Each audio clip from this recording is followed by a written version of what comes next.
Hello दोस्तों, UPSC Hindi के online study platform में मैं निशांत त्रिपाठी आप सभी का स्वागत करता हूं। और एक लंबे समय बाद फिर से हम लोग अपनी करंट अफेयर की क्लास को स्टार्ट करते हैं। क्लास के बारे में मैं बेसिक इंट्रो बस 1 मिनट के अंदर दूंगा और टाइम नहीं गवाएंगे, सीधा अपने टॉपिक पे आएंगे, ठीक है। तो ध्यान देना, ये क्लास जो अपनी है वो यूपी पीसीएस 2023 को टारगेट करते हुए चल रही है। मैं जब यूपी पीसीएस 2023 की बात करता हूं, मीन्स की स्टेट आयोग के द्वारा, ठीक है, यानी उत्तर प्रदेश लोक सेवा आयोग के द्वारा जो भी एग्जाम कराया जाएगा। जैसे अभी जस्ट जीआईसी प्रवक्ता के बारे में ऐसा न्यूज है कि उसकी वैकेंसी आ रही है। आरओ के बारे में लंबे अरसे से पेंडिंग है, पता नहीं क्यों थोड़ा देर हो रहा है। बट मैं ये चीज जरूर बोलूंगा कि आरओ का फॉर्म थोड़ा और देर हो जाए तो बहुत अच्छी बात है। इसलिए अच्छी बात है, उसके पीछे मैं लॉजिक बताऊंगा कि आरओ के फॉर्म को थोड़ा देर होने में यूपी पीसीएस देने वाले अभ्यर्थियों के लिए क्या फायदे हैं, ठीक है। इस पे मैं एक अलग से वीडियो बना के थोड़ा चर्चा कर लूंगा। ये तनाव का विषय नहीं है, थोड़ी खुशखबरी है, ठीक है। अच्छा, एक साल 2021 के जो आरओ की वैकेंसी थी उसको आया हो गया, तो थोड़ा विवाद भी था कि एक साल में आप 2 लेवल का एग्जाम नहीं पार करा पाए, ठीक है। खैर उसमें नहीं जाएंगे हम लोग। तो मेरे कहने का मतलब जब हम लोग यूपी पीसीएस को टारगेट करेंगे तो स्टेट के जितने भी एग्जाम है आप उन सभी एग्जाम को टारगेट कर सकते हैं, ठीक है। अच्छा, तो हम लोग अपने टॉपिक्स देखते हैं जो आज हम लोग देखने वाले हैं। टॉपिक क्या, मैं सीधा पढ़ाते जा रहा हूँ। ये जो नोट्स है हम लोग अपने टेलीग्राम चैनल पे इसको शेयर कर देंगे, ठीक है। ध्यान देना है कि किसी भी बैच की जानकारी या कुछ भी लेने के लिए आप लोग ये कॉन्टैक्ट नंबर पे संपर्क कर लेंगे, पहली बात। अब ये देखेंगे यूपीएससी हिंदी का टेलीग्राम चैनल है, ठीक है। इस पे आप लोग जाएंगे तो आप लोग यूपीएससी हिंदी के मेन टेलीग्राम चैनल से जुड़ सकते हैं, ठीक है दोस्तों। तो आज के हमारा जो पहला टॉपिक है वो पहला टॉपिक है 5G टेस्ट बेड, ठीक है। ध्यान देना है, आज का हमारा जो पहला टॉपिक है वो है आपका 5G टेस्ट बेड, ठीक है। ये आज का हम लोग का पहला टॉपिक है। ध्यान देना है 5G टेस्ट बेड क्यों न्यूज में था, तो ये न्यूज में रहने के पीछे का कारण ये है कि अभी मोदी जी, ध्यान देना है, मोदी जी क्या हुआ था, ट्राई के रजत जयंती समारोह में गए थे। रजत जयंती समारोह में गए थे। ट्राई के रजत जयंती समारोह में गए थे मींस कि ट्राई का रजत जयंती से मतलब ये होगा कि ट्राई की स्थापना का कितना ईयर पूरा हो गया होगा, तो ट्राई की स्थापना का 25 ईयर, 25 साल, ठीक है। ट्राई की स्थापना का 25 वर्ष पूर्ण हो गया होगा, ठीक है। तो अभी क्या है कि वो ट्राई की इस रजत जयंती समारोह में गए थे और जाहिर सी बात है कि मोदी जी गए थे, तो इसका मतलब ट्राई का फुल फॉर्म क्या हो गया, तो भारतीय दूरसंचार विनियामक प्राधिकरण, ठीक है। तो जब वो इस रजत जयंती समारोह में गए तो वहां पर इन्होंने क्या किया कि 5G टेस्ट बेड को यहीं पर उन्होंने क्या किया, इसका शुभारंभ किया या उद्घाटन किया, आप लोग जो भी बोल दीजिए, ठीक है। इंग्लिश में भी 5G टेस्ट बेड ये समझ लीजिए देवनागरी में लिखा है, ठीक है, तो कोई बात नहीं है, इंग्लिश मीडियम वालों को भी कोई दिक्कत नहीं आएगी, मैं कोशिश करूंगा इस क्लास में, ठीक है। तो बात आती है, एक क्वेश्चन ये कि 5G टेस्ट बेड की उद्घाटन या इसका शुभारंभ कहां पे किया गया, तो ट्राई के रजत जयंती समारोह में इसका उद्घाटन किया गया था। ये चीज एक तो दिमाग में रखना है। अब बात आती है कि 5G टेस्ट बेड है क्या, ठीक है। सबसे बड़ी बात ये होती है, तो दिमाग में रखना है ये एक इंफ्रास्ट्रक्चर है, यहां पे ध्यान देना है,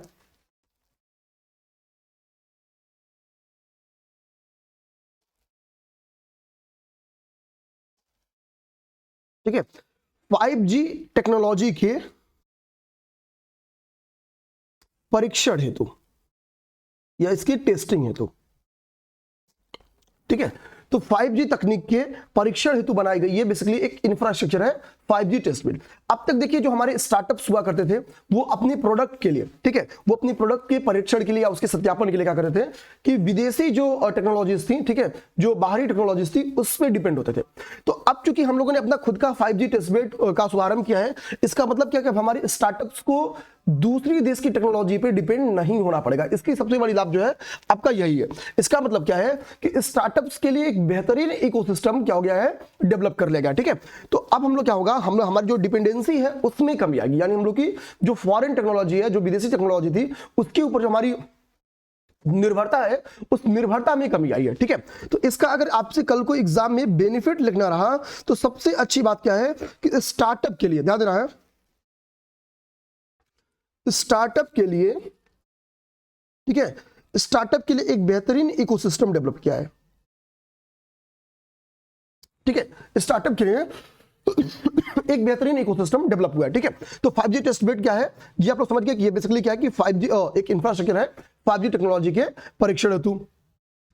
अच्छा, हम लोग इसके बाद से अगर अगली बात देखने की कोशिश करें तो इस 5G टेस्ट बेड को बनाने के लिए, ठीक है, ऐसा नहीं कि कोई एक इंस्टीट्यूट के द्वारा बनाया जा रहा है, ये ध्यान देना है, ये मल्टी इंस्टीट्यूट कोलैबोरेट, ठीक है, कोलैबोरेटिव प्रोजेक्ट है।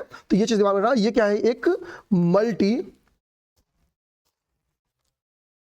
इंस्टीट्यूट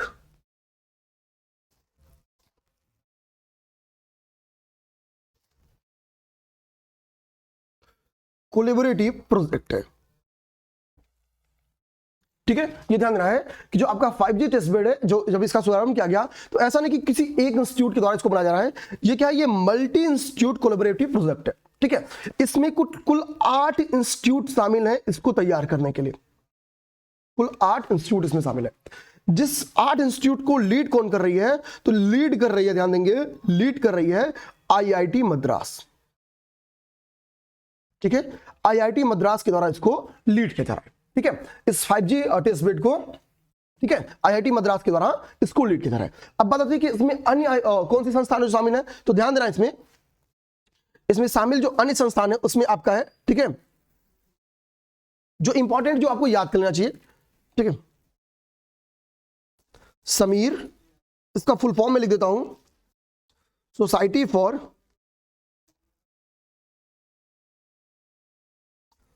फॉर अप्लाइड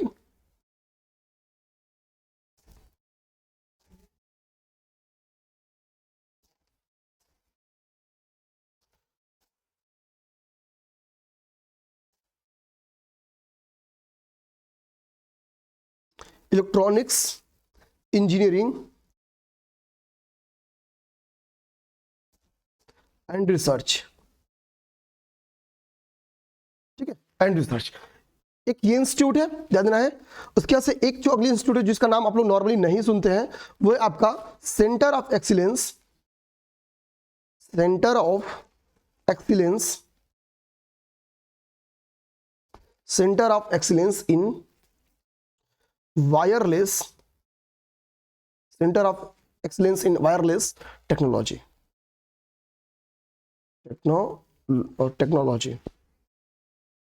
टेक्नोलॉजी, ठीक है, एक ये इंस्टीट्यूट है, शॉर्ट फॉर्म इसका लिख देते हैं सेंटर ऑफ एक्सीलेंस, ठीक है,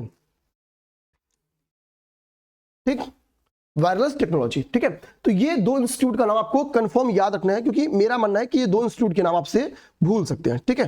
तो ध्यान देंगे, इन दो इंस्टीट्यूट के नाम आपको याद रहने चाहिए। अब एक चीज समझते हैं,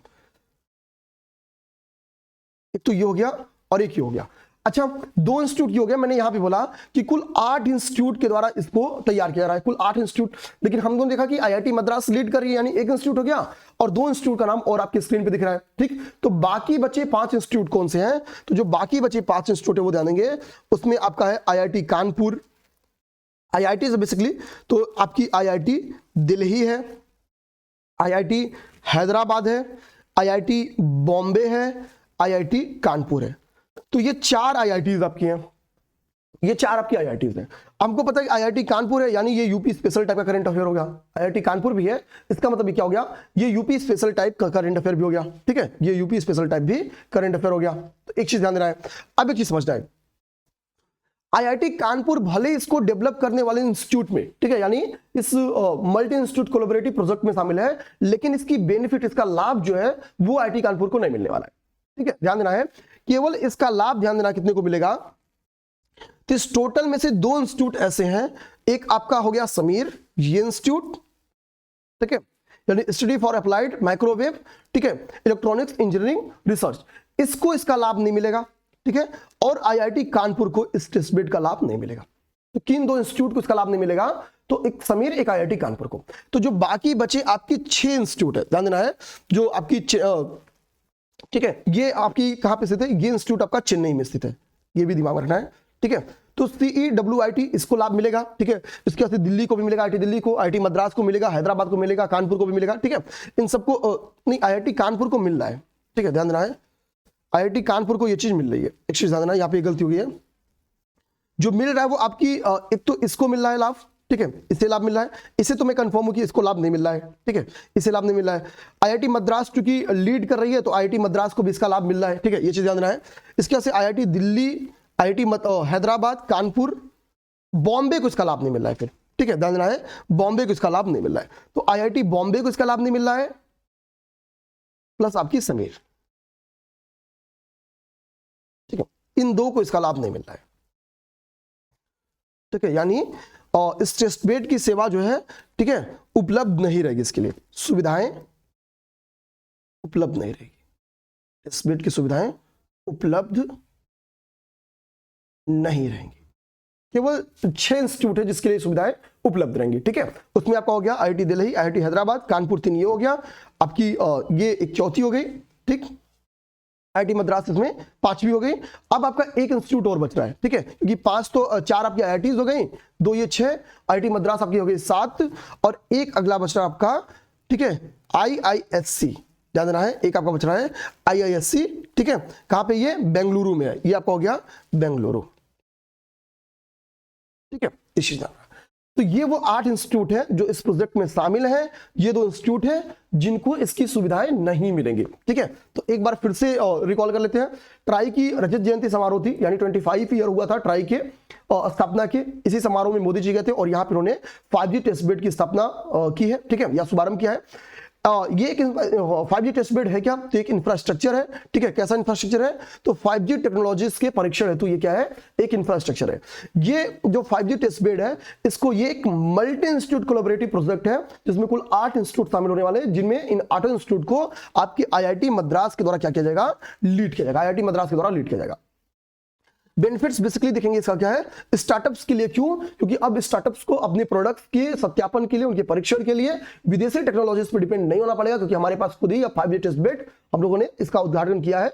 ये अब ध्यान देना इसके आगे, ठीक है, जो 8 इंस्टीट्यूट है उन 8 इंस्टीट्यूट का नाम हम लोग देख रहे हैं, जिसमें 5 आईआईटीज हैं, एक आपकी आपका क्या हो गया, आईआईएससी बेंगलुरु हो गया, और 2 इंस्टीट्यूट आपकी समीर और, ठीक है, CWIT हो गया। तो ये आपकी 8 इंस्टीट्यूट है, जिन 2 इंस्टीट्यूट को उसका लाभ नहीं मिल रहा है वो बॉम्बे और समीर है, ठीक है। तो ये चीज हो गया। अच्छा, अब इसके बाद से हम लोग अगली जो चीज है उस पर जाते हैं, ठीक है। अब हम लोग कुछ देखेंगे, कुछ इंपॉर्टेंट पर्सनालिटीज को देखेंगे, कुछ फैक्चुअली भी देख लेते हैं, इंपॉर्टेंट पर्सनालिटीज को देखेंगे, ठीक है, जो महत्वपूर्ण व्यक्ति हैं उनको देखेंगे, जो डिफरेंट क्षेत्र में क्या है, जिनको अभी रिसेंट में न्यूज में रहे, इनमें ध्यान देना, या जिनकी डेथ हो गई है, ऐसे लोग, ठीक है। इनमें एक नाम आपका आता है, ध्यान देना है, गोपी चंद नारंग, गोपी चंद नारंग, ठीक है। गोपी चंद नारंग क्यों इंपॉर्टेंट है, इसी ध्यान देना है। तो ये उर्दू के, ठीक है, बेसिकली ध्यान देना है, ये फेमस उर्दू राइटर थे, ध्यान देना है, ये प्रसिद्ध उर्दू साहित्यकार थे, अभी इनका रिसेंट में निधन हो गया है। प्रसिद्ध उर्दू साहित्यकार थे, ठीक है, अभी इनका क्या हुआ है, रिसेंट में इनका निधन हो गया है। ये एक्चुअली इनका जन्म जहां पे कहां हुआ था, तो बलूचिस्तान में इनका जन्म हुआ था। अब बोलोगे कि भाई बलूचिस्तान में इनका जन्म हुआ था तो हमको क्यों पढ़ा रहे हो, भाई इनका जन्म 1931 में बलूचिस्तान में हुआ था, यानी भारत अभी अलग आपका नहीं हुआ था। इनको हम लोगों ने कई सारी, इनको जिन अवार्ड से नवाजा गया है उनमें एक आपका है साहित्य अकादमी पुरस्कार, इनको साहित्य अकादमी पुरस्कार दिया गया है, साहित्य अकादमी पुरस्कार दिया गया है। जो साहित्य अकादमी पुरस्कार इनको दिया गया था वो 1995 में दिया गया था, ठीक है। इसके बाद से इनको पद्म भूषण भी दिया गया है, पद्म भूषण भी दिया गया है 2004 में, 2004 में इनको पद्म भूषण दिया गया। इसके बाद से 2012 में इनको देखिए, ध्यान देंगे, ठीक है, मूर्ति देवी पुरस्कार दिया गया, ठीक है, 2012 में। तो क्वेश्चन बन के आ सकता है कि हाल ही में फेमस उर्दू साहित्यकार गोपी चंद नारंग जी का देहांत हो गया, ठीक है, निम्नलिखित में से किस अवार्ड से उनको सम्मानित नहीं किया गया था। तो 3 आपको सामने स्क्रीन पे दिख रहा है, चौथा जो ऑप्शन में लिखा आएगा वो इसमें शामिल नहीं था। तो क्वेश्चन हो सकता है कि चेंज करके इनके अवार्ड के ऊपर दे दे। ईयर इंपॉर्टेंट नहीं है, ईयर इंपॉर्टेंट नहीं है, लेकिन कौन से अवार्ड इनको दिए गए थे ये इंपॉर्टेंट है, ठीक है, तो ध्यान देना है। अब इसके बाद से हम लोग अगला देखेंगे, ठीक है, इसके बाद से हम लोग क्या देखेंगे, अगला देखेंगे। तो अगला है आपके जुल्फिकार हसन, ठीक है, अगले आपके हैं जुल्फिकार हसन। आप लोग कमेंट करके बता सकते हैं कि जुल्फिकार हसन क्यों न्यूज में है, ठीक है। जुल्फिकार हसन। जुल्फिकार हसन क्यों न्यूज में है? तो ध्यान रखिए, सीनियर आईपीएस ऑफिसर हैं और अभी इनको, ठीक है, बीसीएएस, ध्यान देना है, अभी इनको रिसेंट में क्या किया गया है, ये सीनियर आईपीएस ऑफिसर हैं, अभी इनको, ठीक है, नागर विमानन सुरक्षा ब्यूरो यानी बीसीएएस के महानिदेशक के तौर पर इनको नियुक्त किया गया है। बीसीएएस के महानिदेशक के तौर पर नियुक्त किया गया है, महानिदेशक के तौर पर इनको नियुक्त किया गया है, ठीक है। बीसीएएस का फुल फॉर्म लिख दूं, ध्यान देना है, बीसीएएस का फुल फॉर्म अगर लिखा जाए,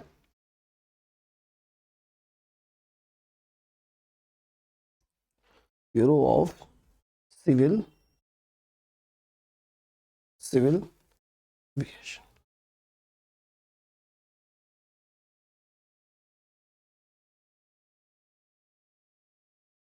ठीक है, तो अभी इनको क्या किया गया है, बीसीएएस का महानिदेशक नियुक्त किया गया है, सीनियर आईपीएस ऑफिसर है, ठीक है। इसके बाद से हम लोग पर्सनालिटीज में एक अंतिम देखते हैं आज का, वो है भजन सोपोरी। तीसरे हैं आपके भजन सोपोरी।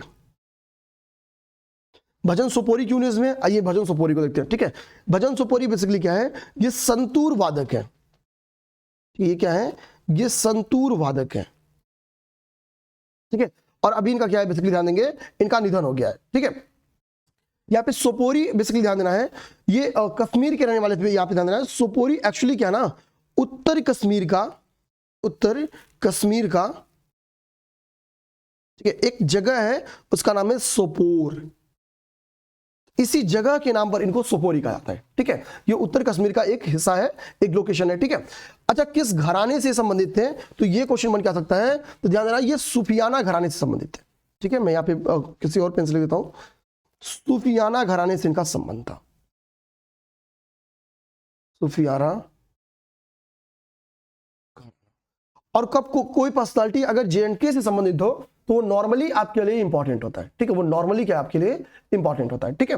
तो भजन सोपोरी संतूर वादक थे, उत्तरी कश्मीर के सोपोर नामक लोकेशन से संबंधित थे, इसी कारण इनको सोपोरी इनके टाइटल में लगा है। सूफियाना घराने से इनका संबंध था। कई सारे अवार्ड इनको सम्मानित किया गया था, जैसे ये पद्मश्री भी पाए हैं, ठीक है, ये पद्मश्री पाए हुए हैं, ठीक है। इसके बाद से ये संगीत नाटक अकादमी पुरस्कार पाए हैं, ठीक है, संगीत नाटक अकादमी पुरस्कार भी पाए हैं, अकादमी पुरस्कार, संगीत नाटक अकादमी पुरस्कार पाए हैं, ठीक है। क्योंकि जेएंडके के थे, ठीक है, अभी कश्मीर जम्मू कश्मीर को डिवाइड किया गया है, तो पहले तो मर्ज एक ही था, तो ये जेएंडके, इनको जम्मू कश्मीर का state life time achievement award भी दिया गया था, ठीक है। तो ये सारे अवार्ड से सम्मानित किए गए थे।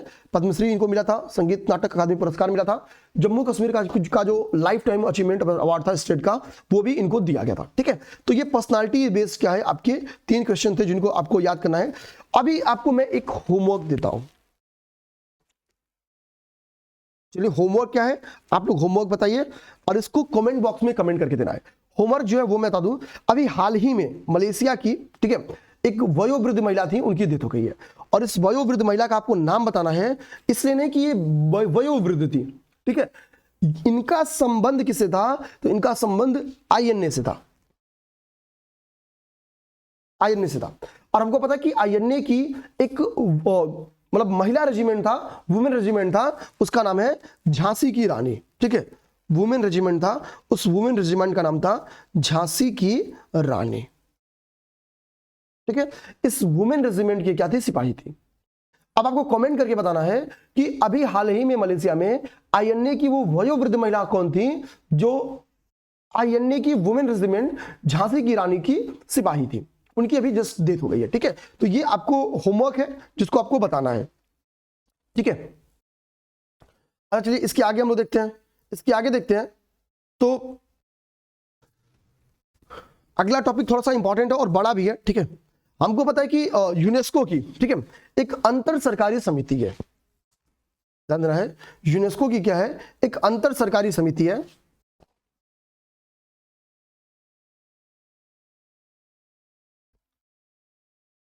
ठीक है। यूनेस्को की क्या है, एक अंतर सरकारी समिति है,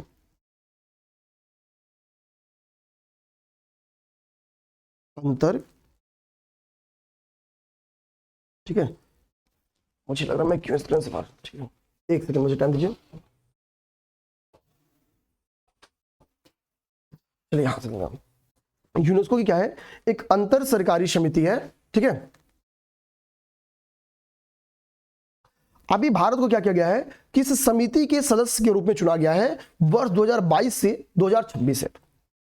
भारत को इस समिति के सदस्य के रूप में चुना गया है वर्ष 2022 से 2026 के लिए, इस ड्यूरेशन के लिए। भारत को इस समिति के सदस्य के रूप में ऐसा नहीं कि पहली बार चुना गया है, भारत का यह तीसरा कार्यकाल है। भारत का ये क्या है, तीसरा कार्यकाल है। भारत का ये तीसरा कार्यकाल है, इसका मतलब भारत 2 बार पहले भी इस समिति के सदस्य के रूप में रह चुका है, ध्यान देना है। भारत 2 बार पहले कब रहा है, तो एक बार वर्ष 2006 से 2010 तक रहा है और दूसरी बार 2014 से 2018 तक रहा है। 2006 से 10 तक रहा है, मतलब ये 4 साल हो गया। 2014 से 18 रहा है, मतलब ये भी 4 साल हो गया। और 22 से 26 रहने वाला है, यानी ये भी 4 साल है। इसका मतलब क्या है कि अंतर सरकारी समिति की जो सदस्यता होती है वो कितने साल के लिए होती है, 4 ईयर के लिए। क्लियर, 4 साल के लिए होती है, ये चीज आप लोग समझ होंगे। तो भारत का ये तीसरा टर्म है, ठीक है, ध्यान देना, भारत का ये तीसरा टर्म है, ठीक। अच्छा, ये चीज आप लोग समझ गए। अब इस अंतर सरकारी समिति में टोटल मेंबर्स कितने होते हैं, टोटल, तो टोटल इसमें 24 मेंबर्स होते हैं। भारत को इसमें क्या है, टोटल 24 मेंबर्स होते हैं, ठीक है। इस अंतर सरकारी समिति को पूरे वर्ल्ड से क्या है, डिफरेंट डिफरेंट ग्रुप्स में डिवाइड किया जाता है।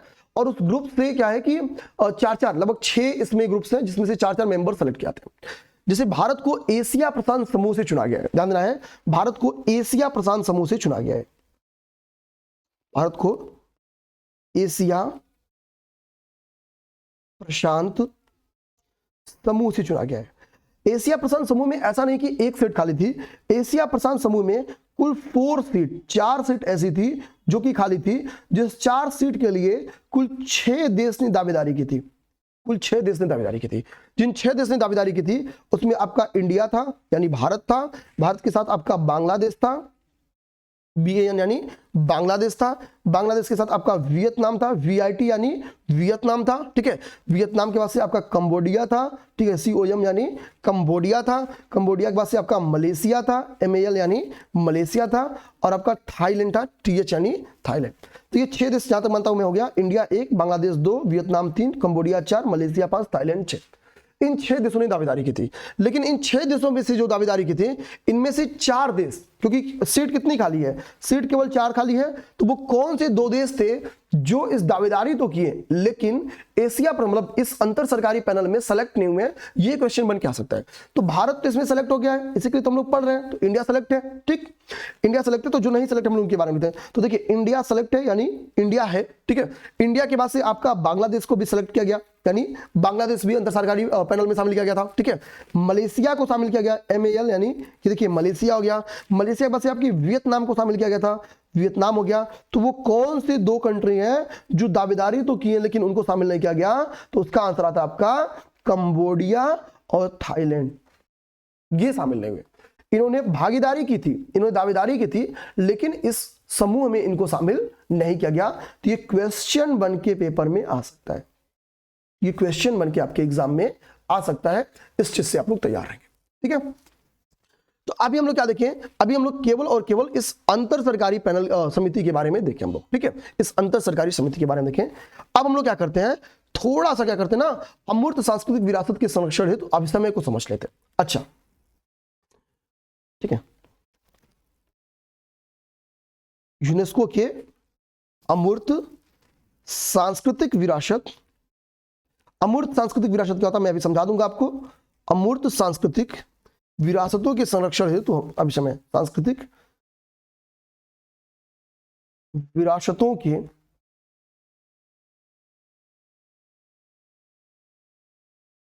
संरक्षण हेतु